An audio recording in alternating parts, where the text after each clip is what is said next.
December 16th, 1944, 5:30 a.m. The Ardennes forest is a world of white and gray, wrapped in a thick, freezing pre-dawn mist. The air is so cold it hurts to breathe. In his trench, a young German soldier, Hans Müller, of the 12th SS Panzer Division, Hitlerjugend, shivers, not just from the cold, but from an unsettling quiet. For the past 3 days, the Americans across the line have been almost silent. After months of relentless, grinding combat, this eerie stillness feels unnatural, like the deep breath a predator takes before it strikes. He climbs out of his foxhole, his breath pluming in the frigid air, to check the oil on his MG-42 machine gun. He's a veteran of the Eastern Front, a boy forged into a man by the fires of war. He's seen everything, or so he thinks. Suddenly, the silence is shattered. A single sharp whistle splits the air, a sound every soldier knows and dreads. Then another. Within seconds, a dozen. A heartbeat later, 100. And then, the sky simply tears apart. A deafening, continuous roar swallows the world. The ground beneath Hans' feet begins to heave and buck violently, as if struck by a massive earthquake. In the first 4 minutes, 4,752 shells slam into this small sector of the front. That's 1,188 shells per minute. Nearly 20 shells raining down every single second. The forest of ancient pines is reduced to splinters. The frozen earth is churned into a liquid mud of snow, soil, and shrapnel. Hans Müller will never rise from that trench again. He, along with thousands of his comrades, is simply erased from existence. This was American artillery in action, a machine of systematic, industrial-scale death. A force of nature so vast and terrifying, the Germans simply could not comprehend it. World War II changed the face of warfare forever, but perhaps the most dramatic transformation was the role of artillery. If in World War I, artillery had been called the god of war, the Americans in World War II turned it into an almighty, all-seeing, all-destroying deity. German soldiers, hardened in the campaigns of Poland, France, and the brutal inferno of Operation Barbarossa, saw themselves as the most experienced fighters on the planet. They knew the thunder of the Soviet Katyusha rockets, the sting of the British 25-pounders, and the bark of old French guns left over from the Great War. But when they first faced American artillery, first in the sands of North Africa in late 1942, and later in the mountains of Italy and the fields of France, their entire understanding of war was turned upside down. It wasn't just that the Americans had more guns, it was that they had developed an entirely new philosophy of artillery warfare, a philosophy built on 3 unwavering principles: speed, accuracy, and overwhelming, soul-crushing firepower. And once this system was unleashed at full force, the results were nothing short of apocalyptic. This is the story of how America's industrial might reshaped the battlefield, and why the most hardened German veterans, men who didn't flinch at the sight of tanks or the scream of dive bombers, came to fear one thing above all else: the sound of incoming American shells. October 23, 1942. The sun beats down on the desolate landscape of North Africa near El Alamein. Feldwebel Erich Steiner of the 15th Panzer Division, a seasoned veteran of Rommel's Africa Corps, peers through his binoculars at the British positions. 3 days ago, a new enemy had arrived at the front, the 1st American units, the 1st Infantry Division, nicknamed by the British the Big Red One. Steiner had been fighting in Africa for over a year. He knew British tactics like the back of his hand. They were methodical, predictable. Their artillery barrages were long but often inaccurate.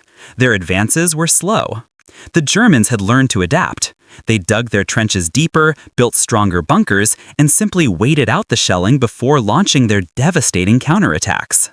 But today was different. At 2:30 p.m., the barrage began, but it wasn't like anything Steiner had ever experienced. The shells didn't fall randomly across the landscape. Each strike was precise. Each explosion felt deliberate. In the first 15 minutes alone, American artillery fired 3,200 shells into his sector. That was 3 times more than the British would typically use in an entire hour. But the terrifying part wasn't the sheer volume, it was the logic. The shells followed a horrifyingly intelligent system. First, they systematically wiped out every German observation post. Then, they obliterated the command centers. Then, they severed all communication lines, plunging the German defenders into chaos and isolation. Steiner huddled in his dugout, the world shaking around him, trying to count the explosions. After 20 minutes, he lost track. After 30, he felt the earth beneath him begin to crack and shift. After 40 minutes, a horrifying realization dawned on him.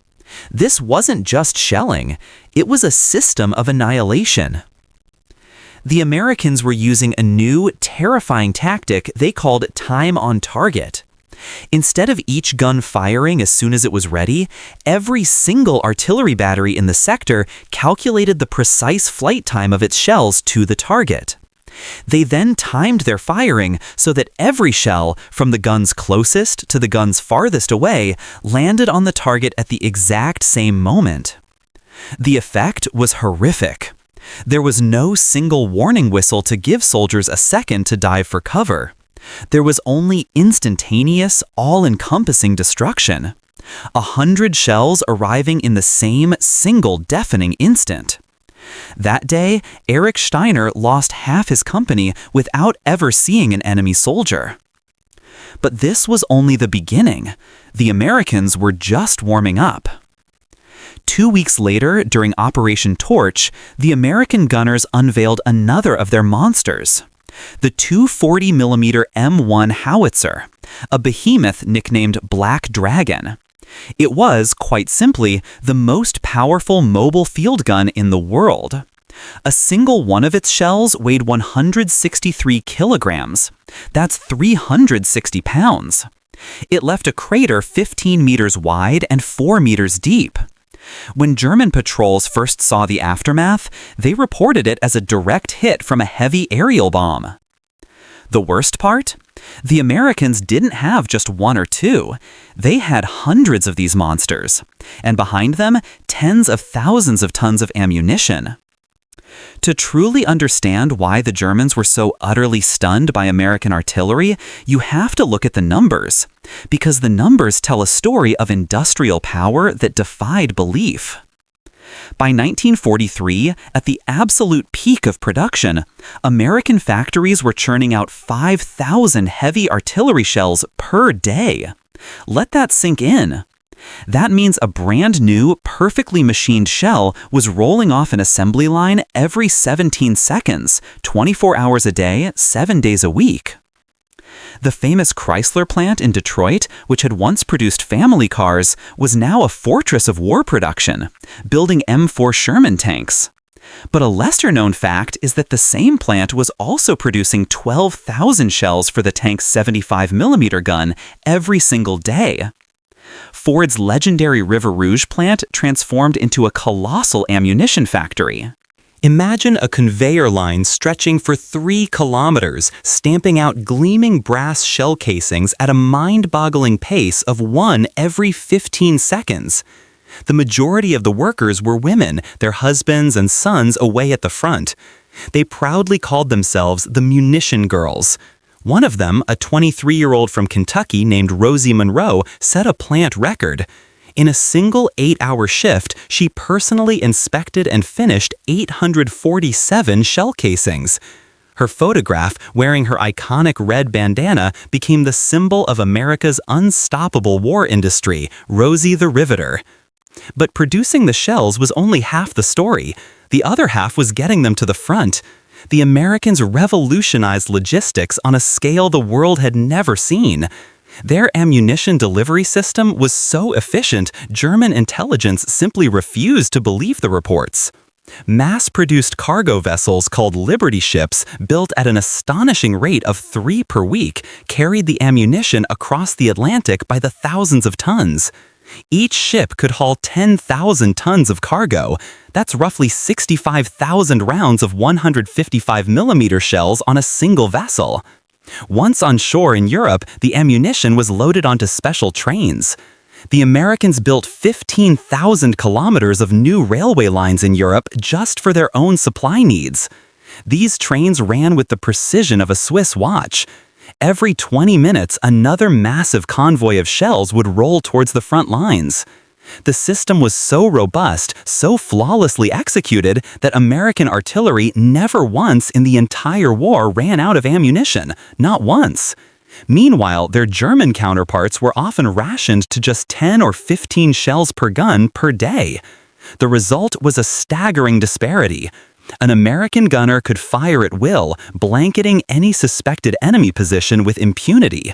A German gunner had to count every single round, making every shot a desperate gamble. Colonel Hans von Luck of the 21st Panzer Division later wrote in his memoirs, "We learned to treasure our shells like they were made of gold. The Americans, they fired theirs as if they grew on trees. And perhaps for them, they did." But the most shocking part for the Germans wasn't the number of guns or the endless supply of shells. It was how the Americans organized the fire itself. They built a system, a network of communication and calculation that allowed hundreds of guns to concentrate their fire on a single tiny target and do it in mere minutes. March 14, 1944. Italy, near the war-torn town of Cassino. American Lieutenant James O'Brien of the 34th Infantry Division is crawling through the ruins of an ancient monastery. In his hands, he isn't carrying a rifle. He's carrying an SCR-610 radio. It weighs 15 kilograms and has a range of 25 kilometers. O'Brien is a forward observer. His job is to find the enemy and call down artillery fire. But he does it in a way his allies and enemies could only dream of. Through his radio, O'Brien isn't speaking to a single artillery battery. He is in direct contact with the division's Fire Direction Center, or FDC. There, sitting at a map table miles behind the front line, is Captain William Schmidt. Before the war, Schmidt was an accountant from Chicago. He'd never seen a real gun up close, except in the movies. But Schmidt possessed something far more powerful than battlefield experience. He had graphical firing tables pre-calculated by mechanical computing machines. He had meticulously detailed maps with a grid coordinate for every single tree and building. And most importantly, he had the radio network to coordinate the fire of all 48 guns in his division at once. O'Brien's voice crackles over the radio. Observer request fire. Coordinates 892347. German infantry entrenched. Request immediate fire. In the FDC, Schmidt glances at the map. He presses the button on his radio set and speaks, his voice calm and professional. All batteries. Target number 47. Coordinates 892347. Ammunition, high explosive. Fuse, point detonating. Range, 8,200 meters. Elevation, 312 mils. Full charge, 1 round each. Time on target, 14:23:30. Execute. What happened next was what the Germans came to call the American miracle. Within 45 seconds of Schmidt's command, 48 shells, fired from 48 different guns located miles apart, screamed through the sky and slammed into the German position simultaneously. Not a second earlier, not a second later. The psychological effect was just as devastating as the physical one. German soldiers were used to barrages that started slowly, a single ranging shot, a pause for adjustments, then a few more, and finally the full barrage. This gave them precious seconds to dive into their foxholes. The American time-on-target system robbed them of that time. The first shell was also the last. There was no warning, only sudden, violent death from a clear sky. The secret was radio communication and centralized control. Every American division had its own Fire Direction Center, a nerve center equipped with the latest radio gear. But it got even better. The Americans created a system of interdivisional cooperation. If a situation demanded truly overwhelming firepower, the FDCs of several divisions could link up and combine their efforts. On June 9, 1944, during the Battle for Normandy, the Americans demonstrated the most stunning example of this coordination. An incredible 1,296 guns from 7 different divisions opened fire on German positions along the coast. In the first 20 minutes, they fired 18,000 shells. That's 15 shells every single second, without pause, for 20 straight minutes. German soldier Wilfred Stoa of the 352nd Infantry Division survived that barrage. He later recalled, "It felt as if the sky itself had shattered and was falling on us.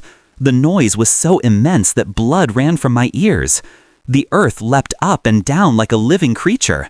I was certain the end of the world had come." But the true hidden secret of American artillery wasn't the guns or the shells. It was something you couldn't see. The true secret was mathematics. As early as 1941, before the US had even entered the war, a team of mathematicians and engineers was working in secret at the artillery school in Fort Sill, Oklahoma. Their mission, under the command of Colonel Orlando Ward, sounded simple: make American artillery the most accurate in the world. Ward understood that warfare had changed. The static trench lines of World War I were gone. Modern battles were fluid and mobile. Targets appeared and disappeared in an instant. There was no time for long, complicated calculations. His team created something revolutionary: graphical firing tables. Previously, artillerymen had to use complex mathematical formulas to calculate a shell's trajectory, a process that could take 10 to 15 minutes. The new American tables, which looked like complex charts and rulers, produced the same highly accurate result in just 30 seconds. But that was only half the revolution. The other half was standardization. The Americans developed a unified grid coordinate system that was used on every map in every theater of war. Every point on the map had a simple 6-digit code. Every type of target had a number. Every type of shell had its own code. The result was a language of destruction spoken over the radio. An American forward observer could call for fire with a single coded phrase. Fire mission, target AB123-456, personnel in open, HE quick, fire for effect. And within 2 to 3 minutes, that target would be utterly destroyed. By comparison, German gunners needed 15 to 20 minutes just to calculate and transmit the firing orders. Most impressive of all was the American method for adjusting fire. Traditionally, an artillery piece fired a single ranging shot. The observer would see where it landed, radio a correction, and the gun would fire again. It was a slow process. The Americans invented the bracket method. They would fire 4 spotting shells at once, 1 aimed at the target and 3 others forming a box around it. The observer would simply report which shot was closest and give the final correction. The entire process, from a forward observer spotting a target to its complete annihilation, took an average of 3 to 4 minutes. That was 5 to 6 times faster than any other army in the world. July 25, 1944, Operation Cobra, the plan for the American breakout from the Normandy beachhead. To kick it off, the Americans prepared the most powerful and concentrated artillery strike in human history up to that point. The goal, to smash a hole in the German defenses along a front just 7 kilometers wide. To do it, they assembled 914 guns, from 105mm howitzers to the giant 240mm Black Dragons. They stockpiled 1,800 tons of shells. The plan was for 60 minutes of unbroken, thunderous fire. But the most shocking element was the precision. The Americans calculated everything down to the meter. Each gun knew its exact sector. Each shell had an assigned target. This wasn't a random area bombardment. It was surgical destruction on an industrial scale. The results exceeded all expectations. In 1 hour, the German units in the breakthrough zone lost 70% of their men and equipment. But more importantly, they lost their will to fight. Terrified survivors fled, abandoning their weapons, their positions, their war. General Fritz Bayerlein, commander of the elite Panzer Lehr division, which was caught in the center of the barrage, later wrote, "My division was literally ground to dust. I lost 70 tanks without firing a single shot in reply. This was not a battle, it was a slaughterhouse. Among all the incredible American artillery pieces, one stood supreme in the eyes of the Germans, the 155mm M1 howitzer. They called it the American Hammer. The American Hammer. U.S. soldiers just called it the Long Tom. Its barrel was 7 meters long. It fired a 43-kilogram shell over 23 kilometers. Its sustained rate of fire was 4 rounds per minute. That might not sound like much, but the Long Tom had one unique advantage: phenomenal accuracy. At a range of 15 kilometers, a skilled American crew could hit a target the size of a house with their very first shot. This was thanks not only to the gun's superb design, but also to the perfection of its ammunition. American shells were manufactured with the precision of a jeweler. The weight variation between shells did not exceed 0.1%. The powder charges were measured and distributed with absolute uniformity. The fuses were engineered to detonate with an accuracy of 1/100th of a second. The result was that American shell groupings on a target were 3 to 4 times tighter than their German equivalents. But the Long Tom wasn't even the most powerful gun. That title belonged to the 240mm M1 howitzer, the Black Dragon. Shell weight, 163 kilograms. Range, 23 kilometers. Blast force equivalent to 75 kilograms of pure TNT. When a Black Dragon fired, the ground shook within a 5-kilometer radius. The sound of the shot could be heard 50 kilometers away. The explosion left a crater the size of a 2-story house. The Germans dreaded these monsters. A single Black Dragon round could obliterate any field fortification. It could pierce a 2-meter-thick concrete bunker. A Tiger tank hit by one didn't just get knocked out, it was twisted into an unrecognizable sculpture of scrap metal. The psychological effect was overwhelming. When the roar of a Black Dragon echoed across the front, panic would sweep through entire German units. Soldiers would abandon their positions and flee, even if the shells were landing hundreds of meters away. September 18, 1944. The Battle for Aachen, the first German city to be assaulted by the Americans. The Germans had turned it into a fortress. Every house was a strong point, every street a defensive line. They were ordered to hold it for months. The Americans simply rolled in their artillery: 16 Black Dragons, 48 Long Toms, and 96 standard 105mm howitzers. In just 3 days, they fired 18,000 heavy shells into the city. The result was catastrophic. The ancient medieval city center ceased to exist. Its 700-year-old Gothic cathedral lay in ruins. Und die deutschen Defensen kollabierten. SS-Obersturmbannführer Gerhard Engel, commanding Aachens Defense, drohte in seinem finalen Report: "Der enemy uses artillery as primary tactical weapon. They can annihilate any of our positions within minutes. Holding the line under such conditions is impossible." Und jetzt die Amerikaner still hatten einen anderen Waffe in ihrem Arsenal, wann das die Germans mit einem uniken Kein von Dret erfüllte: Rocket-Artillerie. Der 4,5-Inch Rocket Launcher M12, offiziell designiert die Calliope. Die Soldaten hatten einen besseren Namen für ihn: die Screaming Mimi. Die Calliope war ein Rack von 60 Rocket Tubes montiert auf dem Turm eines Sherman Tank. In 30 Sekunden, es konnte alle 60 Rockets entlassen. Aber der Srie-Power war nicht in der destruktiven Force jeder einzelnen Rocket.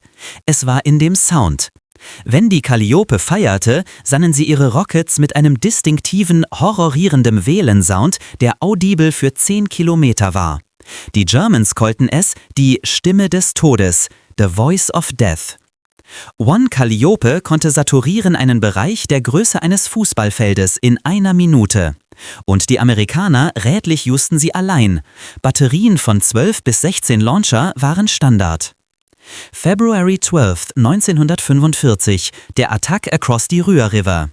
Die US 2. Armored Division war facing die entrenched German 9. Panzerdivision. Die Amerikaner brachten 18 Calliopes auf. Um 2:30 Uhr feierten sie alle in Unisono. In nur 2 Minuten 1080 Rockets reinten auf die German-Positionen. Der Rohr war so violent, dass Glasinstrumente schetterte in amerikanischen Tanks warten 2 Kilometer hinter der Line. Die Germans simplen losten den Willen zu resistieren. Most dropped their weapons und fled in Terror, bevor der amerikanische Infanterieattack even begann. Sergeant Wilhelm Peters der 9. Panzerdivision later recalled: Es war like the end of the world. The sky was on fire, the earth was leaping, und das Sound, I still hear it in my dreams at night. It was like 1,000 demons screaming all at once. The deadliest weapon in der amerikanischen Artilleriearsenal war nicht Stil oder Explosive. Es war Fear. Die schier psychologische Impact dieser unerhörlichen, unerträglichen Barragen brachen die Moral von German-Soldaten lang bevor die Schrapnel dät. Dr. Werner Steritz, ein Wehrmachtspsychiater, conductete eine Studie von Combat Troops auf dem Western Front in late 1944. Seine Resultate waren shocking. 78% der Soldaten zeigten klare Zeichen von dem, was damals kannt als War Neurosis, was wir neu heute als PTSD kennen. The symptoms were debilitating. Insomnia, uncontrollable shaking, panic attacks at the slightest sound of a shell or a plane, and a total loss of the will to fight. Many soldiers would simply drop their weapons and surrender the moment they heard the first whistle of an incoming American barrage.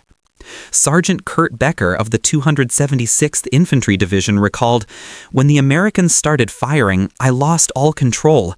My hands shook so badly I couldn't hold my rifle. My legs wouldn't obey me. It felt like the earth itself wanted to swallow me whole. I prayed for only one thing, for it to stop." The Americans quickly realized the psychological power of their guns and began to use it deliberately. They developed a tactic called harassment fire, short, intense, unpredictable bursts of shelling at completely irregular intervals. The aim wasn't necessarily to kill, but to torment, to deny the enemy sleep, rest, or a moment of peace. The Germans could never adapt. They never knew when the next strike would come. The stress would build and build until men simply snapped. The worst of all were the night barrages. At 2 or 3 a.m., when the human body is at its most vulnerable, the Americans would strike. Airburst shells would light up the night sky with ghastly strobing fireworks, showering the trenches below with shrapnel. Calliope rockets screamed out of the darkness like banshees. Searchlights would flick on, blinding and disorienting the defenders. Egbert Stahl, a veteran of the 17th SS Panzergrenadier Division, said, "The night barrages were the worst. You lay in your trench, hearing the whistles, seeing the flashes, and you felt like you were already in hell. Many men went insane. Some just started screaming uncontrollably and never stopped." The psychological collapse was so severe that entire units were rendered combat ineffective before the American infantry even attacked. Soldiers deserted or surrendered en masse at the first opportunity. Let's return to that December morning in the Ardennes, where our story began. That massive artillery strike was the opening salvo of the Battle of the Bulge, Hitler's last great offensive in the West. For the first 3 days, dense fog and surprise favored the Germans. It seemed Hitler's desperate gamble might work. But then, on December 19th, the skies cleared, and American artillery revealed its full, terrifying power. Patton was ordered to turn his entire Third Army 90 degrees north and smash into the southern flank of the German advance.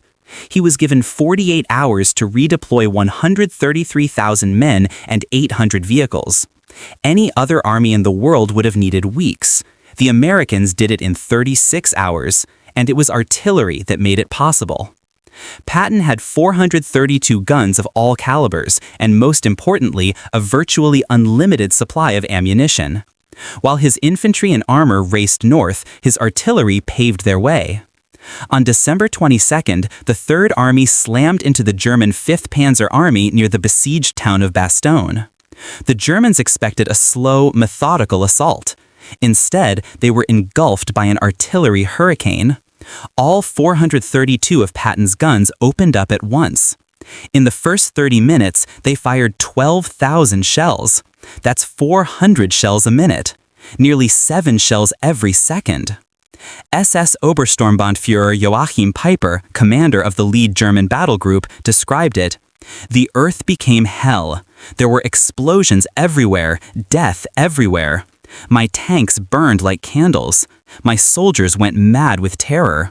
In half an hour, I lost half my men. But the Americans weren't finished. They employed a tactic called the rolling barrage. The artillery fire moved across the battlefield like a giant, unstoppable steamroller, crushing everything in its path. First, it would pulverize the German front lines, then the second line, then the third. As the wall of fire shifted forward, American infantry and tanks advanced immediately behind it, storming positions that had been shattered just seconds earlier. The effect was devastating. German soldiers barely had time to lift their heads before American tanks were on top of them. In just 8 hours, Patton's Third Army smashed through 15 kilometers of German defenses. American losses were 340 men, German losses were 8,000 killed and wounded, plus 150 tanks and assault guns. General Heinz Guderian, the architect of the Blitzkrieg, later admitted, "American artillery turned our offensive into a suicide mission. In the Ardennes, we lost our last reserves. From that moment on, the war was irrevocably lost." To truly grasp the phenomenon of American artillery supremacy, you have to look at the final statistics of the war. They are, frankly, mind-boggling. From D-Day in June 1944 to the end of the war in May 1945, U.S. artillery in Europe fired 2.7 billion shells. The total weight of that ammunition was 4.2 million tons. Military historian Trevor N. Dupuy calculated the combat effectiveness of different weapon systems. His results were stunning. American artillery was responsible for 60% of all German casualties on the Western Front. Tanks caused 15%, aircraft 12%, and small arms just 13%. Artillery was, by far, the biggest killer on the battlefield. Colonel Conrad Crane of the U.S. Army War College analyzed 847 battles involving American forces. In 672 of those cases, nearly 80% of the time, artillery superiority was the decisive factor in the American victory. As the dust settled on a ruined Europe in the summer of 1945, military analysts from around the world tried to understand the secret of America's success. The answer was both simple and profound. The Americans hadn't invented fundamentally new weapons. Guns, shells, and radios had all existed before. What they did was combine these elements into a single, integrated system whose effectiveness far exceeded the sum of its parts. It was a system of systems, a fusion of industrial might, logistical genius, mathematical precision, and relentless innovation. British General Bernard Montgomery, who fought alongside the Americans, said, "The Yanks didn't just have more guns, they created an entirely new philosophy of war, where artillery became the main instrument of victory." But perhaps the sharpest analysis came from the defeated. Field Marshal Erich von Manstein wrote in his memoirs, "American artillery changed the nature of war forever. They proved that in modern war, victory belongs not to the bravest soldiers, but to the best organization and the largest resources. We did not lose the war on the battlefield. We lost it in the factories of Detroit and Pittsburgh." The German soldier Hans Müller, buried under tons of earth and steel in the Ardennes, never understood what hit him. To him, it was simply the end of the world, falling suddenly from the sky. But now, we know it wasn't the end. It was the beginning of a new era of warfare, an era where firepower, logistics, and technology would reign supreme. An era where courage and tactical skill could be overwhelmed by the sheer, calculated output of a nation's industry. The Germans could not believe what they saw because it defied their entire concept of war, which they saw as a clash of wills, of spirit, of warrior ethos.